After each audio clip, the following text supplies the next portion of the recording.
Hey everyone, Jason here, and welcome to episode 1 of Jason's O-Gauge Trains.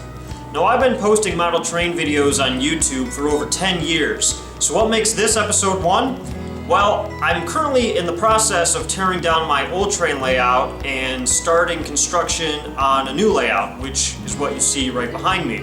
If you haven't watched my last 2 videos that I've uploaded to YouTube, I'd highly encourage you to watch those. It'll bring you up to speed and fill you in on the old layout, that one being torn down. I kind of said a goodbye video that I posted a few weeks back, and you'll also see in one of my recent updates the beginning construction on this layout behind me. So if you haven't watched those 2, I'll provide a link to those videos in the description below. I highly encourage you to watch those first. But if you're ready to watch this one and you're excited to see what's going on, this is episode 1 because I'm officially going to be filming down here in this basement pretty much full time from now on.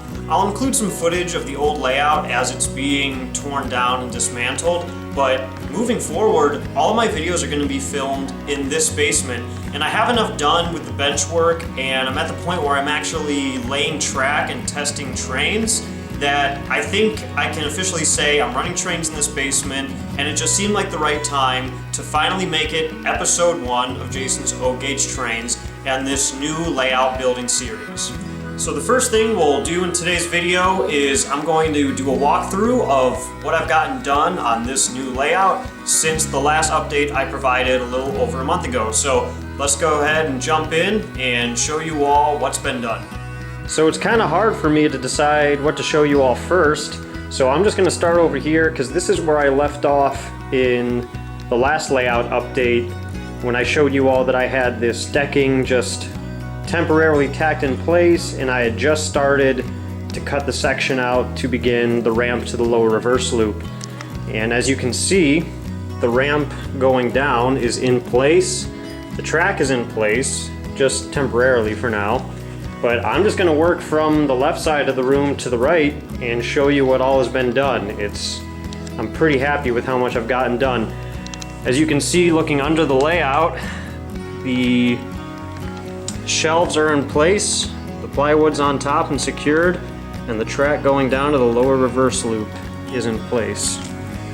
And if I look up above, you can see where that ramp starts there from the switch and curves around to the back of the room, and then starts to take the ramp going down. There it is again. And if we pan right, you're gonna see that the entire lower reverse loop is in place. All the bench work is secured, and the track is in place as well. It's still not nailed or screwed down, but it is in place. All the switches arrived. Those are Ross custom switches in the back. And if I continue to the right, you'll see where the 2 tracks continue around all the way to the back wall and then rejoin. Let's see if I can get the camera to view it. You can see all the switches right over there. I'll get a zoomed in view of that ramp coming down where it joins down low. And as you might remember, if you watched my last update, I was talking about the idea of having a 3rd track coming off to have another siding to park a full train. As you can see, I'm still waiting to install the last few pieces of track right there, but where this MTH Real Tracks is, curves around here, and then I did build this shelf siding that goes all the way to that back wall, which goes underneath the peninsula where the roundhouse and turntable will be. So I'll be able to park a full-length train on that siding, and I'll be able to park a train on one of these 2 loops, and we'll still have a loop always open so that a train can come down and reverse and come back to the top level. Let me get you a close look at those switches in the back. So once again, here's the ramp coming down to the lower level. I'll come back to that in just a minute, but if we come this way, we'll take a look at the switches really quick. This is a 072 right hand, which goes into another 072 right hand. And then here is a number 6 right hand and another number 6 left hand, which will turn into the MTH Real Tracks siding. So if a train takes the first switch to the right, it will follow this inside passing track. If it goes straight, it'll come back on the outside reverse loop.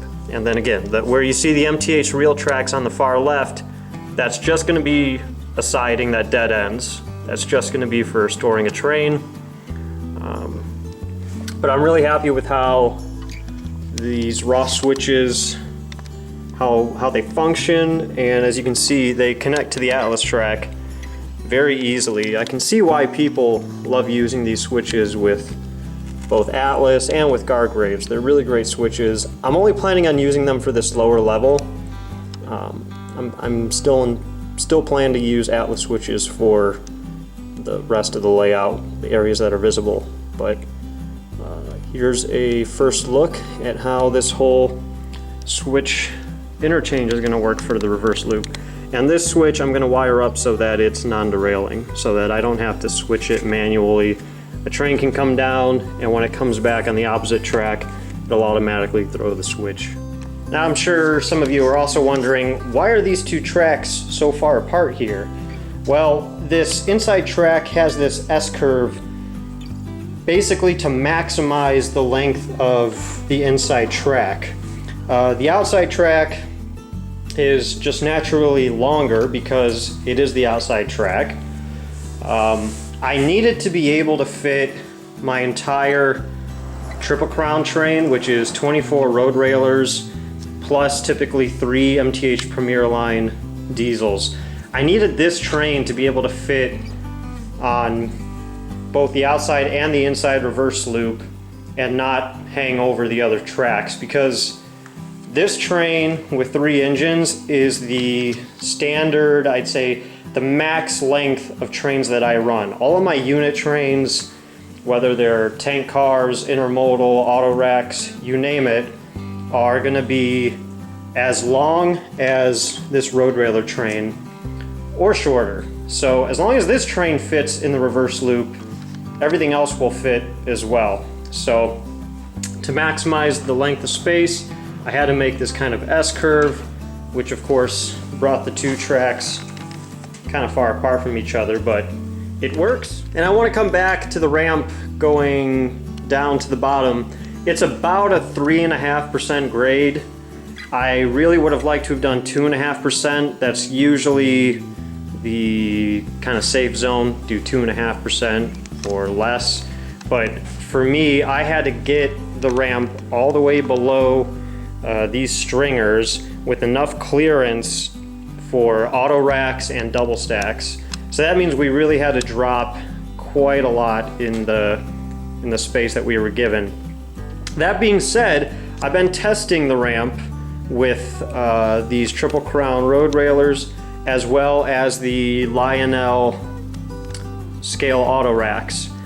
And one MTH Premier engine has been able to pull either of those trains up the grade no problem with just a small conventional transformer. So I've been using the SD70 ACE barcode unit for testing the ramp. So as far as I can tell, if one engine can pull all of those cars up, I'm sure 2 or 3 engines won't have any problem pulling, say, these Atlas intermodal cars, which are die-cast and extremely heavy. That's really going to be the ultimate test of this reverse loop, is if once the DCS is hooked up and I can run, 3-engine consist, will they be able to pull up a full train of these Atlas cars? I think they'll be able to, but that's certainly going to be a bit of a stressful test when it finally happens. The Feeder wires are all in place. I might change where a few of them are, but I have to have those feeder wires in place so that I can hook them all into the terminal blocks and get power wired into the layout. I'm really happy with how the benchwork came out for this lower level. As you can see, there's almost no support legs underneath the benchwork itself. It uses the shelf brackets that come off of the support legs from the perimeter of the layout, and then my friend Mark made these, I guess T-girders, I'm not sure what you call them, that we screwed to the plywood to keep it rigid and keep it from sagging. Now, over time, you know, maybe some of these corners could sag down a little bit, but if that happens, I can always add support to it. But these have worked out very well. It doesn't have to support that much weight, only the weight of the track and trains, but if you're wondering if they're actually sturdy, let me show you something real quick. And if you're wondering if these platforms are really that strong or not, I can lift my entire body off the ground and dangle it from this platform, and it doesn't bow or break or anything.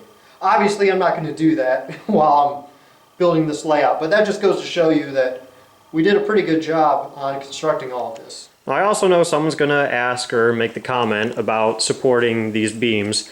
Even though I addressed it twice in my last layout update, I'll go ahead and do it again. That's alright. I know people skim through my videos and they don't always listen to what I'm planning to do, but that's alright.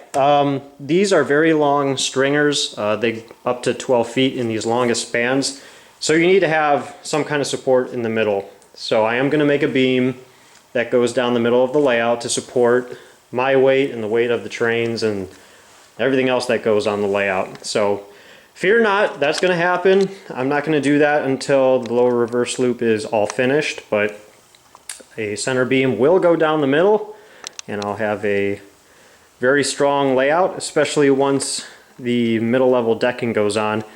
And remember, this layout just has to support my weight. I mean, I'm only $150, so as long as it can support me, I'm happy. If we take a look at the peninsula area, this plywood is only in place temporarily, basically as a spot for me to have as a temporary workbench to store a few things in my track. It'll all be a little bit wider once it's all said and done, but this area is going to be where the roundhouse and turntable are. And speaking of turntables, you can maybe take a wild guess at what is in that box. So that's pretty exciting. I'm hoping I can unbox this and install it in an upcoming video very soon. But very excited to see this area start to take shape. And as you can see on the ground over here, here is what's going to be the heart of the layout, or the brain of the layout, whatever you want to call it. This is my Z4000, my MTH TIU, DCS Wi-Fi unit, and 2 accessory interface units, and the terminal blocks. I'm still missing one of the terminal blocks, but all of this was ripped out of the old layout. So that means that yes, the heart of the old layout has officially been ripped out. The layout is still up, but all the electronics have been pulled, which sadly means doesn't look like we're ever going to be running trains at the old layout. But hey, the quicker I move stuff from there up to here and get it installed, the quicker I will be running trains on this layout.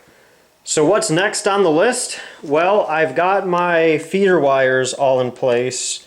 That's what's connected right here. I'm going to maybe relocate a couple of them for better power distribution, but all those wires are in place. What I really need to do is finish up connecting the back siding.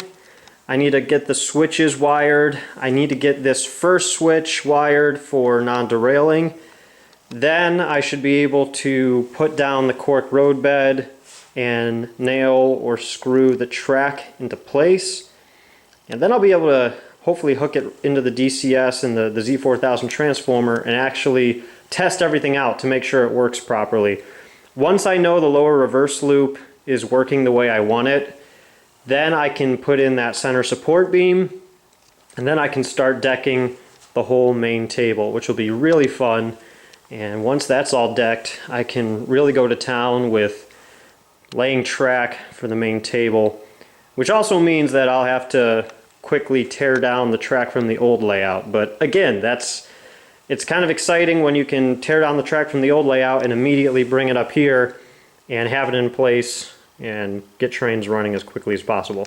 Now, I do really want to mention that all of this work that was done, this is all a big thanks to my friend Mark, who's a member of the Detroit Three Railers. Mark, along with my friend Charlie, have been helping me a lot with this basement. They're active members of the Detroit Three Railers. They have a lot of experience in building layouts, finishing basements. I mean, they get what I'm trying to do. Super nice, supportive guys. And Mark is who was over here for a couple days, and we just went to town with building all of this lower bench work. It was his idea to use these shelf brackets that you see supporting the bench work, and between the two of us, we painstakingly crawled under this layout and installed all of the brackets at the appropriate height. We made some mistakes, we had to redo some stuff, we banged our heads on the bench work a lot, but ultimately it was a lot of fun, and I'm really happy with the results. So really big thanks to Mark. A layout's a lot of fun to work on when you got a buddy helping you. Makes it go a lot faster too. So yeah, real big thanks to him. A lot of people asked if I would show the layout plans, and I'd actually be happy to share them with you. A lot of people were also asking if they could see the schematic from the old layout, which I've shared in past videos, but it's been a really long time since I've posted any screenshots, so I'm going to do that really quick. Again, these are screenshots of the layout plan from my old layout, not this one that's going up, but the old layout. So really quickly, here's the first screenshot I'm going to show you. This is the lower reverse loop of the old layout, and feel free to pause it so you can study the plan as you desire. This next picture is the middle level, and finally here is the top level. You'll be able to pause the video again and see how everything connects. And then here's all three of them layered on top of each other, and it looks pretty crazy when they're all stacked on top of each other, but that should give you an idea of what the old layout looks like. And now that we've done that, we're going to take a look at the plans for this layout, and you'll notice some real similarities. So let's start with the lower reverse loop, and it should look familiar because that's what I just spent all this time reviewing. So right here, this start of the track is where that switch goes off to the right. So that's where we're starting, and that's where the ramp goes down. By this line is where we're under the layout. This little dot is actually the pipe coming down from the upstairs bathroom, which a few people said, why didn't you relocate that pipe? And the answer is simply, one, I just decided I'd work around it, and second, I just didn't want to spend the money on it, I guess, to relocate that big pipe. I'm fine with it. Again, it's my layout and it's my money, and I have no problem working around that pipe. So anyway, we have the two tracks that go around, and as you can see, the big long siding that goes around. So that should all look very familiar to you guys. So let's move over to the middle level. And again, here's the switch, which is right here. And I even mapped out where that track goes down, and it dead ends on this spreadsheet, but that's where it continues to go down and do the reverse loop. So as you can see, we have one track on the outside that goes around the entire edge of the table. Over here it has the switch that connects to the engine facility, roundhouse, and turntable. I'm still kind of playing around with these switches and these spurs here. That's where my intermodal equipment's going to be in my Lionel MyJack crane. Again, I'm still playing around with that section. And then all of the connections, all the interlocking is here at the front of the layout. And then there's two mainline tracks that go on the inside of the main table, and those all come around and connect with the crossovers. I'm really excited to do this. This is going to be a flex track section, and I'm going to have, I think, a really cool scene where they come out of a tunnel, the trains come out of a tunnel here, and they'll be on a banked, super elevated track coming at you. I think that's going to look really good. And same with back here. I might be able to make one of these curves a super elevated track as well. That'll be cool. And a little spur that comes off here. This will be like a lot of maintenance of way equipment, maybe my Wheeling and Lake Erie items, and some small switchers and stuff. Just a little fun option to store some trains and some cars. So that is the middle level. And then we move to the upper level, which if we look back at the middle level, you'll see that we have a switch right here. That gets picked up right here, which goes up about a 2.5% grade and connects here. And then it has the option of just doing one large continuous loop around the top. It can take this crossover, which would allow it to act as a reverse loop. We have a switch along the back, very similar to my old layout. In fact, this whole top level is the same as my old layout. I have this loop on the inside here, which is not connected to anything. It's just going to act as a conventional loop. So I can run all my old Lionel or any conventionally controlled engines on that circle of track. Of course, the big curved wooden trestle I used to have is just going to be this long straight bridge. I'm hoping I can put 2 of the Atlas Pratt Truss bridges in that section, and there'll be some other kind of bridge right here. This should look very familiar, not because of my old layout, but this is extremely similar to what Rich Batista did in his Black Diamond Railway DVD series and on his layout. And I have no shame in admitting that this whole layout is heavily inspired by what he did. And if you haven't watched his DVDs, I'd highly recommend getting all of them. He's produced 4 DVDs. 1 and 2 are probably the most valuable in terms of building a layout and starting a layout, but you might as well get all 4 because they're incredibly inspiring. It inspired me to build my last layout. So all of these plans are improvements on my old layout, but also borrow heavily from a lot of his ideas, especially this top level. And I've modified them to work for my needs, and I've added some things and I've eliminated some things compared to what he did. But you know, again, I have no shame in admitting that I borrowed from his ideas. So they're really good ideas. So finally, here's everything stacked on top of each other, except for the lower reverse loop, because then it would have just looked like a spider web of tracks. But it looks pretty crazy, but once all of the mountains are up and the upper level is covering some of the lower level track areas, I think it's going to come together really nicely and provide some really cool video and photography opportunities. So now that I've showed you the plans for the layout, I'm sure there's a few people who are looking at those plans and saying, oh my gosh, that's just such a big headache. You're going to be crawling on top of it, under the layout. What a terrible idea. But again, this is my layout that's going to, it's for my enjoyment. And on one hand, you know, this is going to be a big access hole. I'll probably cut an access point back there. I know there's going to be an access point back in this area. There's going to be another access point in this area. And quite frankly, you know, I'm relatively young and healthy. If I were, you know, 20 or 30 years older, maybe I wouldn't want to build a layout like this. But for now, for me, for my needs, what I like and what's going to make me happy, this is the kind of layout that I want to build.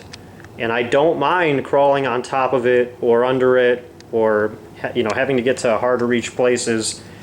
I have fun doing that kind of thing, and again, at this point in my life, I can physically do it, so I'm running with it. So let me know what you guys think. I'm super excited to get more done and actually get things wired in place.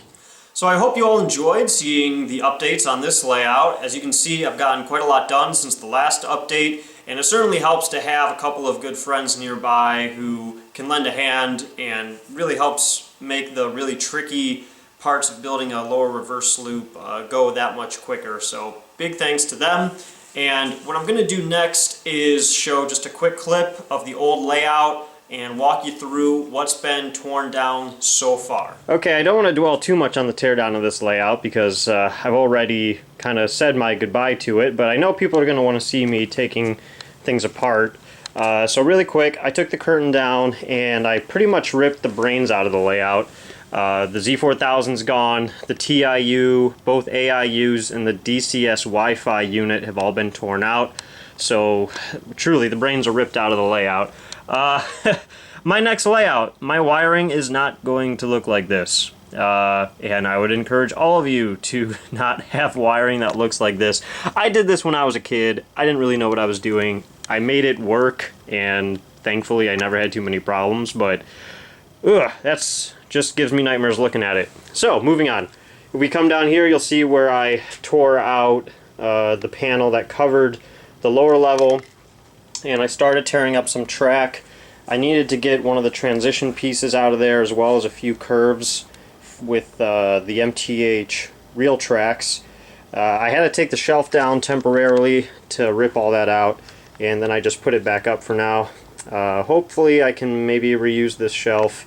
If not, I'll just store it, or maybe I'll sell it. But so we finally started doing some teardown, and next time I come back to this layout, I'll probably do even more tear up of the track and transportation of more trains to my new basement up in Detroit, Michigan.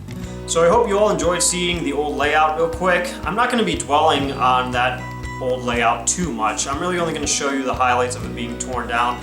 There's enough footage out there that I've posted over the years that you can go back and watch any of those videos. You can see that layout being constructed and trains running around.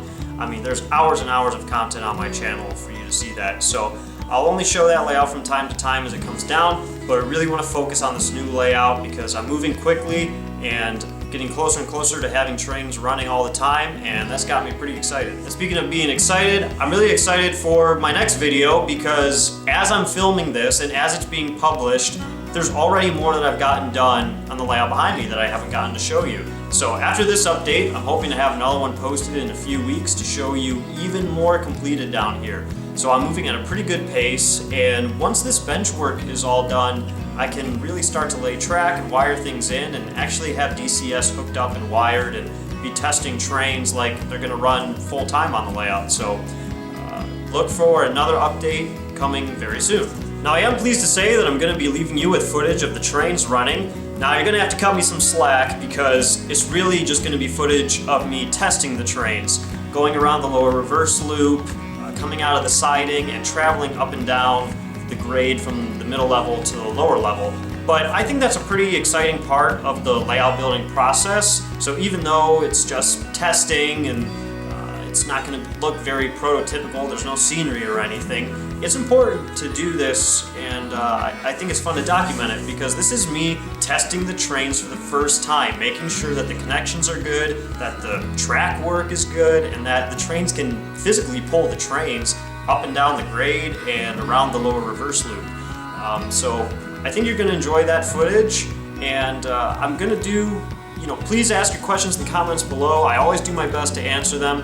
And again, you're going to have to cut me some slack because, the layout's not nearly close to completion. There's still a lot more to do on the bench work. So just cut me some slack in the comments below and with your criticism or your constructive criticism. But again, I always try to answer as many questions as I can. I want to thank you all for watching this update. I hope you're excited to see this progress, and I hope you're excited to see what I've got coming next. So again, thanks for watching. I'll see you next time.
Ready. So ready. So ready to film this. Totally not going to mess up this time. Nope, I've lost my train of thought. Totally lost my train of thought.